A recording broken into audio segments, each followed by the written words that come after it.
Hey, what's up, guys? How's it going? Hope everyone's having a good day. So, today I'm going to talk about nutrition and just give you some tips and tricks that can help you lose weight a little bit easier and make that weight loss journey a little bit easier. So, first thing, I just want to talk about the simplest way to lose weight, um, and that's just calories in versus calories out, tracking your calories, making sure you're staying at a certain calorie limit on a consistent basis. So let's say if you burn 3,000 calories a day, you want to stay in a range of 2,000 calories. If taking in 2,000 calories a day, that means you're in a 1,000 calorie deficit, meaning you're going to be losing weight because you're in a deficit. And the way the way fat loss works is 1 pound of fat is equal to 3,500 calories. So if you want to lose 2 pounds a week, which is I would say the maximum goal that you should set, and that means you want to be in a 7,000 you want to be in a 7,000 calorie deficit each week, burning 7,000 calories more than you take in essentially. So to do that, you want to be in a 1,000 calorie deficit each day, and by being in that 1,000 calorie deficit, you're going to get to that 2 pounds a week each week consistently. I always encourage people to start a little bit slower, not to jump to working on losing 2 pounds a week, especially at the beginning, because it's quite an extreme jump. I always recommend start with a small goal of working on losing 1 pound a week. It's a little more achievable. It's less extreme, less of a jump. It's only a 500 calorie daily deficit rather than 1,000. So it's too easy to get discouraged if you set your goals way too high, especially at the beginning, and you don't see the results you want.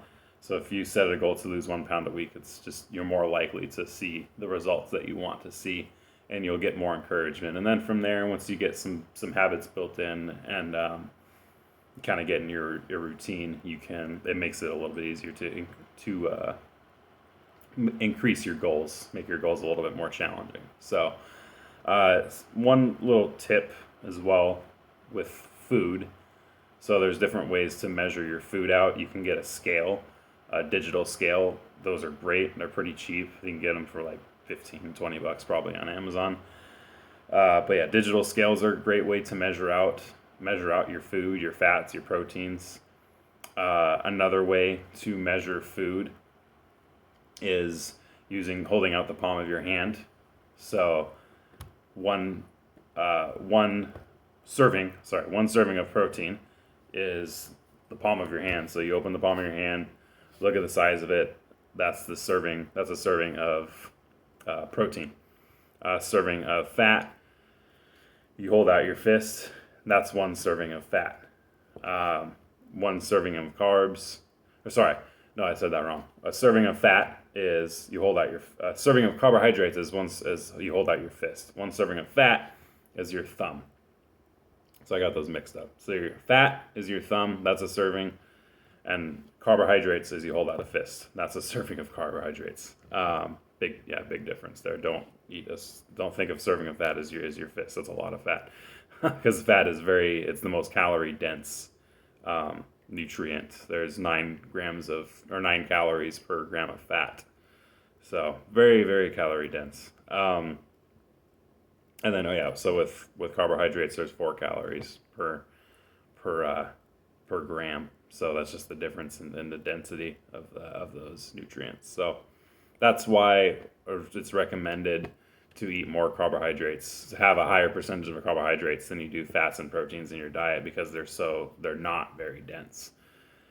Another thing is carbohydrates help your body absorb protein and fat, so you want to mix in carbohydrates with your meal. So that's another thing I was going to get into is like fad diets. There are fad diets that cut out certain things. A lot of them cut out carbohydrates, which in my opinion is not very healthy, because carbohydrates serve a purpose. They provide you a lot more energy right away when you need it. So if you're going to exercise, you're going to go on a hike, whatever you're going to do, that's the perfect time to go and get exercise, or to take in your carbohydrates. Or even if you're just going to be active doing stuff, doesn't even have to be exercise, you want carbohydrates, because that's going to provide you energy, and it's not going to bog you down, as long as you don't have too much, of course. But it's just the quickest, the most efficient way to get some energy going. So I always steer clear of fad diets. I mean, they're sure they. I'm not gonna say they don't work, but a lot of times for a lot of people, fad diets are really hard to keep maintaining long term. You might be able to do it for a month, 2 months, maybe three, but some of them are so extreme that you burn out on it and you just can't maintain it. And a lot of them are not healthy and they're not meant to maintain for that long. They're designed for you to lose weight fast, and which is also isn't, in my opinion, that isn't good either. It shouldn't be about losing weight super fast. It should be about creating a healthier lifestyle for yourself that you can maintain, a lifestyle, creating routines and habits that you can incorporate into your life, into your daily routine, that you can fit into your schedule. Therefore, it's become a part of your life, something you don't have to think about anymore. You just do it, right?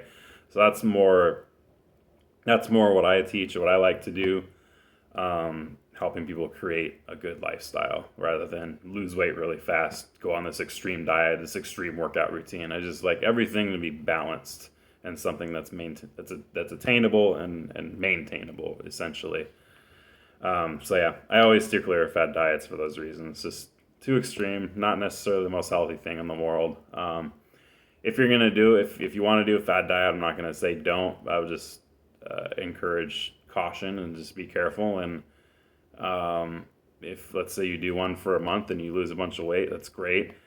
After that month, then it's definitely time to really focus on getting some habits, getting some routines down. Hammer in a workout routine, hammer in a more healthy, balanced diet.